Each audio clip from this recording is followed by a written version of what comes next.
So there's going to be more on Lyman-alpha, also in emission. So at the end of this session or this conference, you're not just an expert on the cosmic web, but also on Lyman-alpha, as it seems.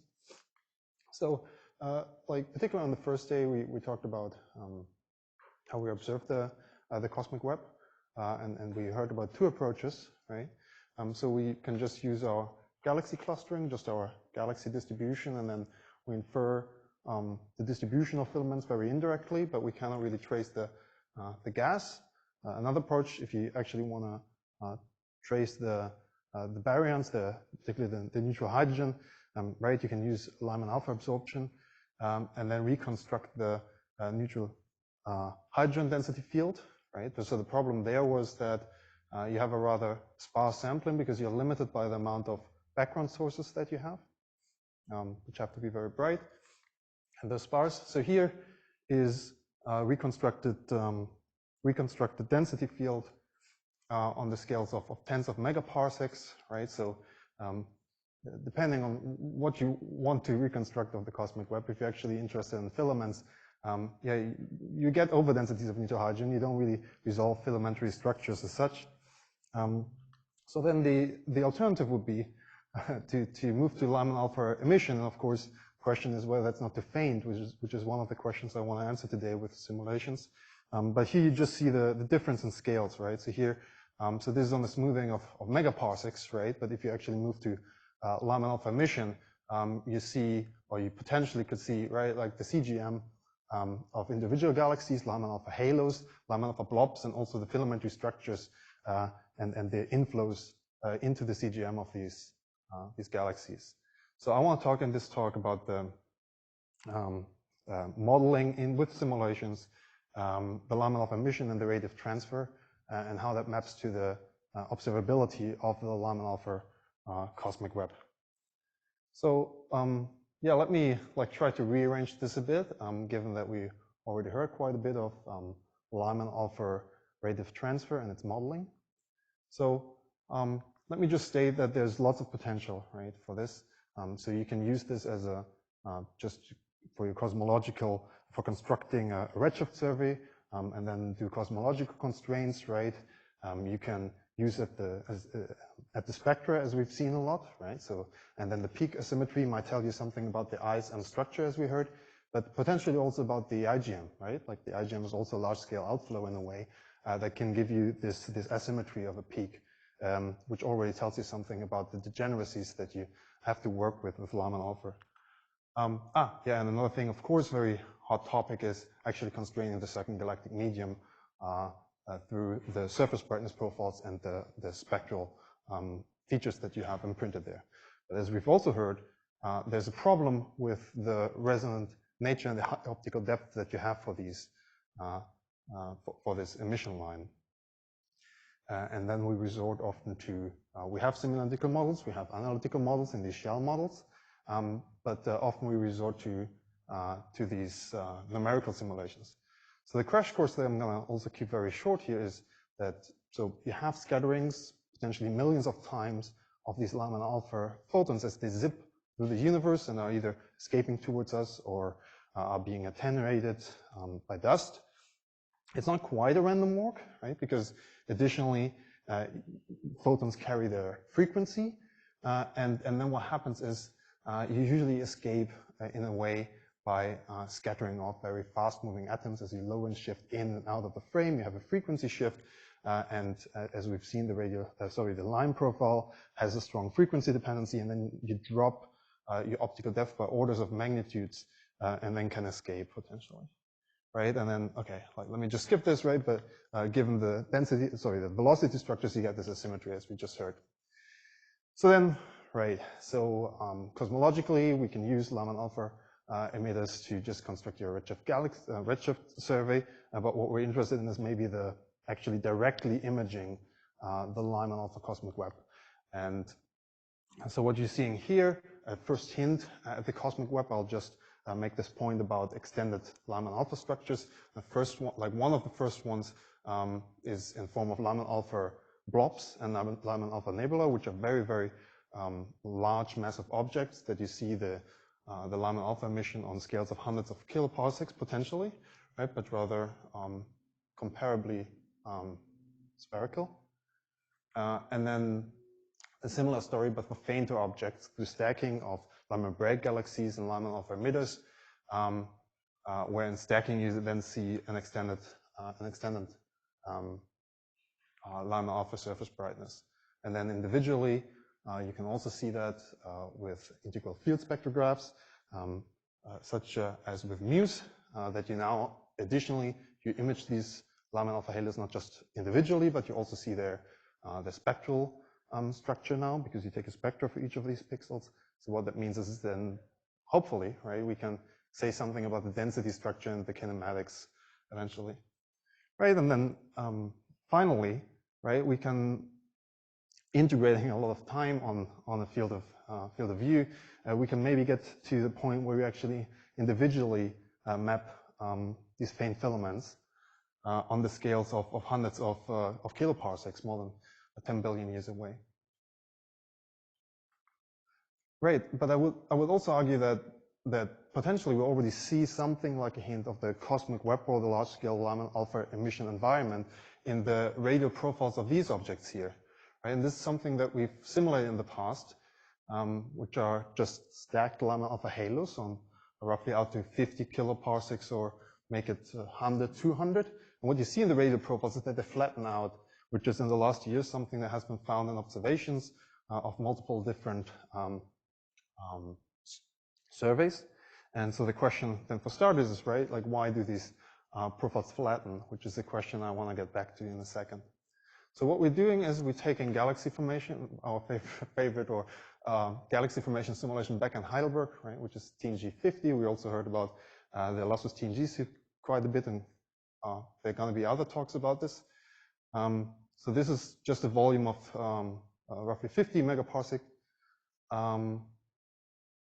However, it has the best resolution, right? Like there's always going to be resolution concerns, particularly with Lyman-alpha, but yeah, so we picked the trade-off that we made towards higher resolution for this. And then we modeled the emission from recombinations and collisions, very similar to what we just heard about these two emission mechanisms. Additionally, we also modeled the emission of the rather unresolved scales from the ISM through the nebula emission that we would expect.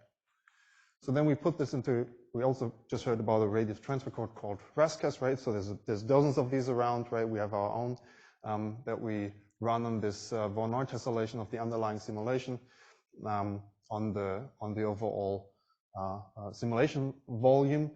And then we propagate Monte Carlo photon packages representing photons as they scatter or get attenuated towards the observer. Right? It's fairly straightforward. One thing that we do is we also track the trajectories of each of these photons in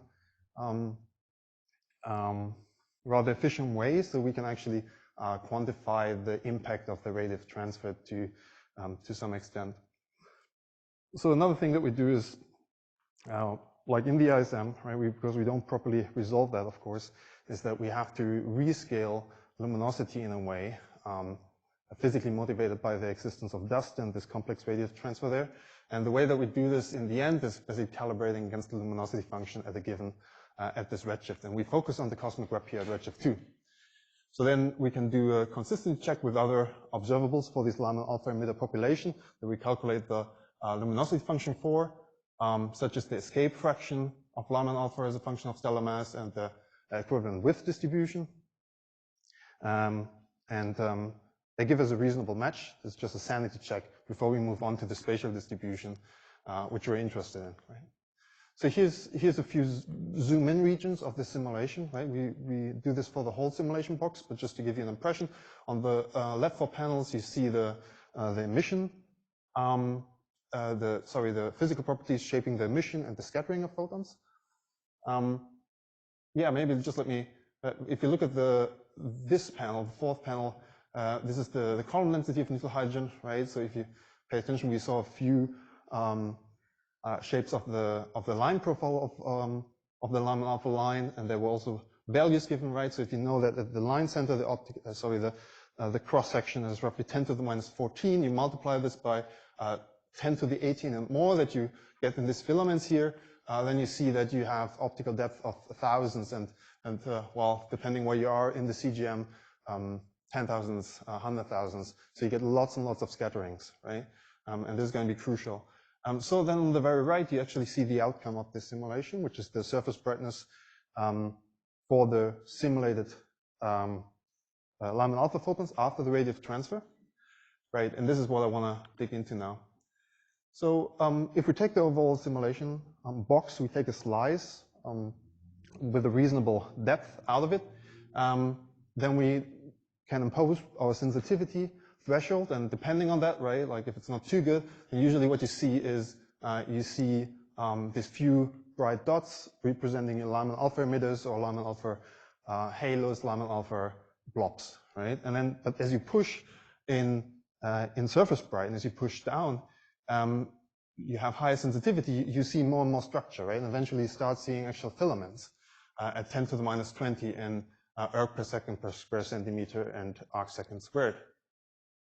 And of course, right, if I had infinite sensitivity, then eventually I start seeing lots and lots of structure, right? I just want to point out maybe the yellow structure here, right? Like this fuzz. So that's photons that are scattered from more compact regions, bright compact regions within the filaments, scattered outwards and then into the line of sight of the observer, right? And that doesn't have to do too much with any high emission in this fuzz itself, but it's just like you need very little hydrogen to actually get these scattered contributions. Okay, so let me get back to this flattened profiles that I mentioned a bit earlier, right? So here I'm taking two Lyman-alpha emitters slash halos that have the same intrinsic luminosity. But what I'm changing is I'm changing like the environment within which they sit. The one is rather isolated, the other is in a filamentary large structure, right? And so what changes is to a large extent is the radial profile, and particularly how it flattens out at a large radii, right? And so that has to do with the environment that they're sitting in, of course. And the way that this works is a rather interesting one, because it doesn't flatten out primarily because you just happen to have other Lyman-alpha emitters right next to it, and then you radially average over it, and you have this other Lyman-alpha emitter sitting in it, giving you this higher flattened surface brightness. But it's actually photons from other Lyman-alpha emitters that scatter into the surrounding of your targeted halo, thus lifting up the radial profile there, right? So it really is a tracer of, and like it's an environmental effect from other halos nearby, right? And to right, so this one is 5.7 angstrom in the observed rest frame. I will need to convert this back, but should be so it's 55. 5 co-moving, 6 co-moving megaparsecs, I think. Yeah, so I think we can fit, like the way that I remember it in TNG50, we can fit like roughly 8 of these slices into it, right? Yeah. Okay. So so the way to show this or demonstrate this, right? Like that is actually caused by the by photons from other halos is to, right? As I said, we keep track of all these photons. And I'm just going to show you a way that's a bit more visual about it, like we also do it, of course, in another way, is that, right, so we can keep track of the gas state, right, both intrinsically, right, so if there was no scattering, like what would be the emission that we would see, right, we turn on the rate of transfer, and the frequency and also the spatial position of these photon changes, right? This is what we, of course, observe, and this is what we then compare with observations, but we can also do this intrinsically. And so we can play this game of evaluating the gas state of the photons at the last scattering or at the origin, right? And based on how we combine this, we can ask different questions, such as how is Lyman-alpha emission distributed? Where does the observed radiation originate? Or what gas does the observed radiation trace? Right? So I'm going to focus a bit on the first two right now by showing you a few slices. But first, let me say how we can split up these. Like, so we have this bunch of photons, billions of photons contributions, and we can split them up, right? We can split them up by the mission mechanism that they were caused by. We can split them by spatial component that we just roughly define, by the halo finding and sub-halo finding algorithms, such as the CGM and the central galaxies, so on and so forth. And then I'm gonna show you the slides that I showed you earlier for the physical properties, right? So, and you see that the filamentary structure, like mostly, the emission is dominated intrinsically by collisional excitations, right? You don't see it, like if you would zoom in, then of course, right, like where the galaxies sit, this is where then star formation will eventually dominate, no surprise there. But I wanna like have your attention on this middle panel here, where we show the spatial component in the given pixel in the emission that is dominating, right? And what you see is, okay, you have these filamentary structures here, and what is dominating usually is the IGM, except for where you actually have a certain galactic medium sitting. But this is just intrinsic emission, right? So if you actually let your radiative transfer roll and still keep this, the information about the initial spatial component that this gas was emitted from, then the dominant component initially looks something like this and how they're redistributed. So what you're seeing here is that basically everything is either orange or yellow. And what this means is that these initial photons from the CGM and the central galaxies dominate the overall emissivity of the filamentary structures in the IGM even, right? So it's crucial to keep track of the scattering process to get an accurate modeling for the surface brightness that you expect in these low dense environments. All right. And yeah, the rightmost panel then also shows you the typical mass range that we have, right? Which is roughly actually 10 to the 10, 10 to the 11 solar masses in halo mass. All right, so then going back to this picture earlier with all these filaments sticking out of my simulation box, I can then run a simple identification algorithm. I just do this by surface brightness threshold, right? So these are a few of the larger filaments that I get out of them. And then I can just look at the number density of these objects for starters, right? So this gives me a number density of 10 to the minus 3 in co-moving megaparsec cubed. And then I can, for example, play the game for the usual footprints of different instruments, right? Such as with Blue Muse or with HET virus. How many filaments of more than 400 physical kiloparsecs, just to put a number to what I would call a Lyman-alpha filament. And you see that you need quite a bit of volume, right? Like, so the expectation would be roughly 1 in this redshift range for Blue Muse, and for HET it would be up to 300 if you filled up everything in the footprint, that is, yeah. Okay, so then, yeah, just let me say that, so here I'm just showing the area with the luminosity of these objects, so it should, of course, roughly scale quadratically, just by this mechanism, just the way that we identify these. I just want to state that, yeah, like, so the brightest structures, Lyman-alpha structures, that you get are the most elongated, which you see by basically this, the shape parameter, lighter shades meaning more elongated. The brightest structures are the most elongated ones. Yeah. Yeah. In this plane, I could also put in Lyman-alpha blobs, right? So we can also model these, which is, you cannot take that for granted, right? That we can actually make predictions in different mass regimes, and we also decently consistent with the number density that we expect for these Lyman-alpha blobs in our simulation, right? All right, just let me finish with just another impression of how we compare against observations and where we hope to get to. So this is just, right, just for visualization. This is the field of view of Muse, right, in a single slice. This is then, right, if we just randomly target this, right, we wouldn't really pick up much of the cosmic web, right? It's just a volume effect. And indeed, the only 400 physical kiloparsec structure that they get, right, is one of them, which is within the expectation of what we expect, right? So this is what HET would actually pick up if we like you have basically in nearly every slice you would pick up something of a cosmic web, right? This is why it's very appealing to see a surveys being done there and to directly image this. Again, this is just happening right now, so I'm very curious for the upcoming results. Right, so just let me summarize already here, right? So I'm showing you this Lyman-alpha emission model in TNG50 with radiative transfer. I'm showing you how like photons are tracing the circumgalactic medium and also the filaments.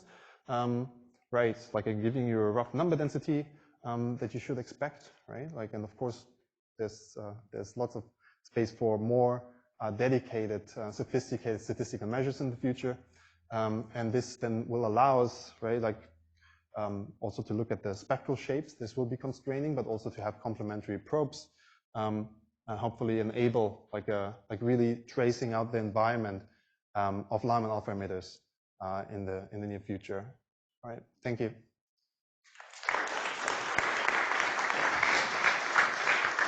Thank you, Chris. Questions? Oh, plenty. Let's start here. I know that Lyman-alpha radiative transfer is complicated, and there's things involving resonance scattering and wings and stuff that I don't fully understand, but I've read lots of papers on that. You have such detailed simulations that I'm wondering if you have spatial spectral signatures. So if you look at, different frequencies in the line shape, are there spatial signatures of scattering in halos and things like that? Is that something that you've looked at? You mean spatial structures within halos? You mean just like zooming in? Is that what you're asking? No, if you look at different parts of the line for a structure, right, do you see interesting spatial structure? Right. So in different slices of the line, right? So you mean if I went to higher spectral resolution, what I would start seeing? Yeah. Very good question. So it wasn't focused on this because usually you like in these observational proposals you smooth quite a few angstrom bins. But yeah, right. That's the idea for then moving to the CGM particularly to constrain the kinematic structure. So we do see, right, like so in the earlier paper we did look at the spectral structure a bit. I haven't done this for this publication, yeah. So you pick things up. Things are not perfect, right? Like so we already heard from Tyson about the problem with the different peaks, right? And usually most simulations, even with fire, even if you have quite a bit of feedback, you usually still tend to get too much blue flux, right? And this is the same for us. So yeah, you pick up things. I haven't looked at this any further for this publication. Okay, thanks.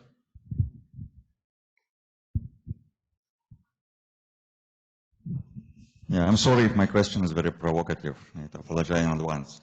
But in this business of modeling Lyman-alpha, right, there is an elephant in the room. It's actually like a herd of elephants, right? And that's dust, right? And the mean free path of a Lyman-alpha photon in the ISM is measured, it's comparable to the size of the solar system, right? It's measured in tens of astronomical units.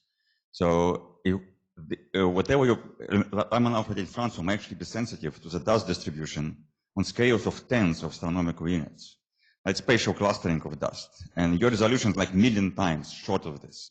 So how can you be even sure that you're even qualitatively sort of correct in all this modeling? Right, great question. Also, well, like a also fairly standard question that of course we thought about, and so actually I think yeah, there are a few problems, but it's not as big of a problem, just because well. Like dust is mostly constrained to the most luminous regions in and around the galaxy, and so what we do not capture, right, is actually like on the smallest scales for like line separations of 100, 200 kilometers a second. Our subgrid modeling doesn't quite like get us the right line offset, but just attenuating the Lyman-alpha luminosities on like just coming from the ISM, right? Allows us to reproduce the luminosity function, right? So we just like our measure of well, whether this makes any sense or not is by making sure that we match the luminosity function. So this still doesn't capture all of just rescaling photon contributions from the ISM where most of the dust sits.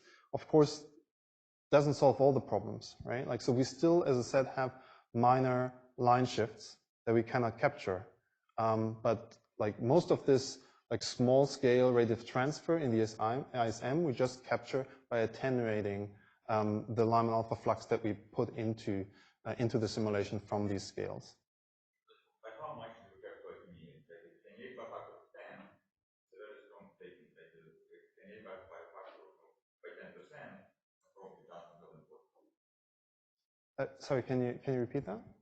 By how much do you actually attenuate, right? So if you only have to correct for 10%, you can claim, okay, it's only 10% effect, maybe that's not important. You have to do it by factor of 10, then it becomes an arbitrary flash factor. So why do we need a simulation then at all? Well, because, okay, hold on. So what we want to learn about is the spatial distributions of these filaments, okay? So if we just wanted to learn about the luminosities of the Lyman-alpha emitters, and we have different fudge factors, yeah, then you wouldn't gain anything. But what my goal here is to basically calibrate the Lyman-alpha luminosities from Lyman-alpha emitters, that we can roughly get the amount of Lyman-alpha flux that's dumped into the surrounding, right? So this is, right, so like the outcome of the simulation shouldn't be the luminosities of the Lyman-alpha emitters, which we heavily rescale, indeed, but it should be the large-scale Lyman-alpha filaments outside of these Lyman-alpha emitters, right? So, and to your question, like what's this fudge factor is that, so this is all details, right? We can discuss this afterwards, but it's like here you see the escape fraction as a function of stellar mass, and the escape fraction roughly, that is basically this fudge factor that we're talking about. And it's the order of a factor of 10 to the factor of 100, right? Depending on the stellar mass. So it's substantial in what we attenuate, but it's consistent also with observations, right? But yeah, this is something that we put in. But again, this is indeed like something that we put in, but we are not focused on Lyman-alpha emitters. So this is it still makes a lot of sense to actually simulate this because because we're interested in the cosmic web away from these Lyman-alpha emitters. Okay, we have one question online by Michael Rowe. Yeah, thank you. I think I heard you say that the main signal comes from collisional excitation, and it has always been a bit of a problem in modeling Lyman-alpha because if you go off by 50% in a temperature from 20,000 to 10,000 degrees, the signal just goes away. And I just wondered how confident you are that you get the temperatures right in your simulation.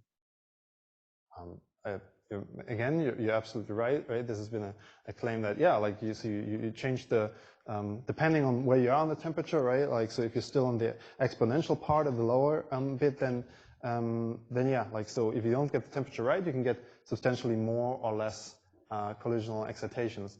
So, I'm, again, like, so I acknowledge that there's quite a few of modeling uncertainties actually with TNG applying this. But I think it's reassuring to right, like if we were off by a lot, then we should also, for the extended structure, we shouldn't match observations, right? We are matching the number density of Lyman-alpha blobs, we're matching the profiles of Lyman-alpha halos. So if our collisional excitations, just from comparing to observations, would be off significantly, then we shouldn't reproduce these objects. So again, like I wouldn't be confident that the TNG is right on this from the physical point of view of the gas temperatures, but the outcome seems to be in the right ballpark. Yeah, okay, but Lyman-alpha blobs could be photoionized, you know, so it could be a different mechanism. Anyway, I agree with you. I mean, it's tough. Yeah, thank you. Yeah. Thank you. So I have a question about the surface brightness profile of Lyman-alpha halo. So you show the different like profile, like outskirt to the slope. It depends on the the environment. Did you compare that with observation to say what kind of environment you need to explain the observation? So you're saying whether like actually checking different environments? Yeah, whether you compare your simulation with that the plot to say, what kind of environment you need to explain the slope. What kind of Of the part of the cosmic web, because you said like if it's kind of in the void, that be okay, different. Yeah. So we didn't do it.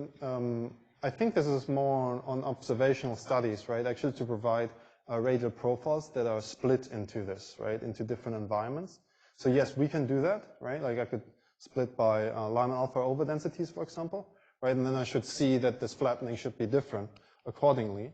But I think the problem is that the observers haven't really done this kind of split. So if they did this, for example, by maybe it actually exists. I'm not 100% sure. I think, yeah, like it's on observers to provide these different environments, and then we could look at the flattening in comparison to the simulations. Yeah. Okay, so we have two more questions, but let's maybe keep them a bit short. Yeah. Okay, so quick questions about the radiative transfer technique. So do you use the same spatial resolution element as your original simulation? And how is the spatial resolution distributed in space? And is it a problem or not? Right. So the radiative transfer code natively runs on the Voronoi tessellation of the underlying simulation. So so this is a nicely parallelized code that we've written. Right. So same resolution as original.